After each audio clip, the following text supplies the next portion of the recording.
আসসালামু আলাইকুম। ফিদিম ফাউন্ডেশনের নতুন একটি নিয়োগ বিজ্ঞপ্তিতে আপনাদের সবাইকে স্বাগতম। এখানে আমরা ফিদিম ফাউন্ডেশন নতুন একটি নিয়োগ বিজ্ঞপ্তি দেখতে পাচ্ছি। আমি A to Z সব কিছু আলোচনা করার চেষ্টা করব, আপনাদের সঙ্গে থাকার জন্য অনুরোধ রইল।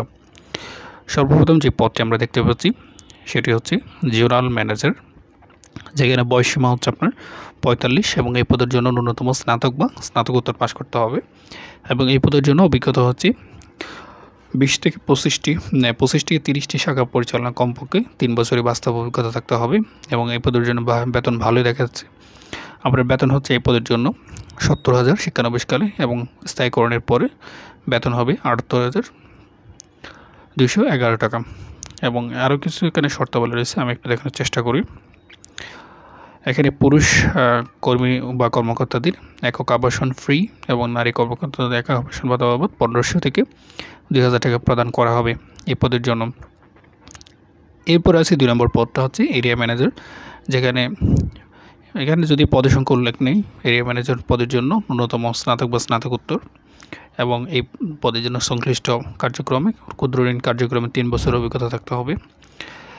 এই পদের জন্য শিক্ষানবিশকালে বেতন ধরা হয়েছে ৫০,০০০ এবং স্থায়ীকরণের পর বেতন ধরা হয়েছে ৫৭,০২৪। ৩ নম্বর যে পদটি আছে সেটা হচ্ছে সিনিয়র শাখা ব্যবস্থাপক, যেখানে শিক্ষাগত যোগ্যতা হচ্ছে স্নাতক বা স্নাতকোত্তর। এই পদের জন্য অভিজ্ঞতা হচ্ছে জাতীয় পর্যায়ে এনজিওতে ক্ষুদ্র ঋণ কার্যক্রম শাখা ব্যবস্থাপক পদে কমপক্ষে ৫ বছর কাজ করার অভিজ্ঞতা এবং মানসম্মত ওটিআর পার রেখে ১০ কোটি টাকার ঊর্ধ্বে ভালো ঋণী স্থিতি কর্মরত থাকতে হবে।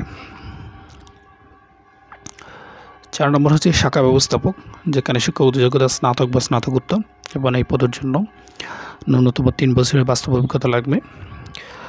৫ নম্বর হচ্ছে অভ্যন্তরীণ নিরীক্ষক / মনিটরিং অফিসার, যেখানে এটার জন্য হচ্ছে ন্যূনতম স্নাতক বা স্নাতকোত্তর এবং সংশ্লিষ্ট বিষয়ে ৩ বছরের বাস্তব অভিজ্ঞতা। ৬ নম্বর হচ্ছে হিসাবরক্ষক, যেখানে স্নাতক বা স্নাতকোত্তর accounting finance management.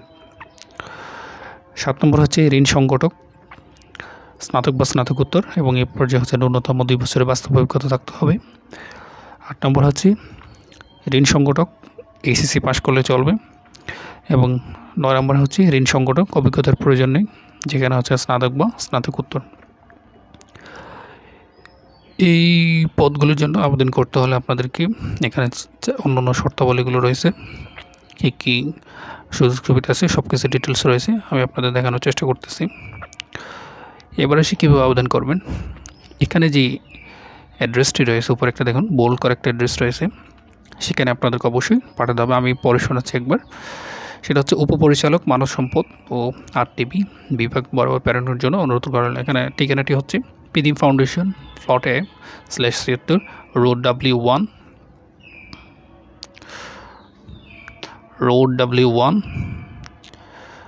Block A, eastern housing Pallabi phase 2, Rupnagar Mirpur, Dhaka ১২১৬। এই ওয়েবসাইটে আপনারা আপনাদের জীবন বৃত্তান্তটি প্রেরণ করবেন। প্রেরণের সময় হচ্ছে ২৫ মে ২০২৫ মধ্যে আপনাদের আবেদনটা পাঠাতে হবে। এখানে যে অ্যাড্রেসটি রয়েছে সেটাতে এখন কী বিষয় সেগুলো এখানে রয়েছে। আপনারা পরে ডিটেলসে আপনাদের জন্য কোন পদটি প্রযোজ্য সেটি পরে আপনারা আবেদন করবেন। আমি আবারও A to Z আবার দেখাচ্ছি শুরু থেকে শেষ পর্যন্ত। সবার জন্য শুভকামনা রইল। কোনো কোয়েশ্চেন থাকলে অবশ্যই জানাবেন, চেষ্টা করব আপনাদেরকে সঠিক উত্তর দেওয়ার জন্য। অনেকগুলো পদ রয়েছে, ৯টি পদ রয়েছে টোটাল, এবং যারা এসএসসি পাস তারাও এখানে অনেকগুলো পদ আছে, আবেদন করতে পারবেন এবং যারা আরও অভিজ্ঞতা আছে তারাও আবেদন করতে পারবেন। এখানে আরও কিছু এইদিকে শর্ত আছে, সেগুলো দেখে নিতে পারেন। আসসালামু আলাইকুম।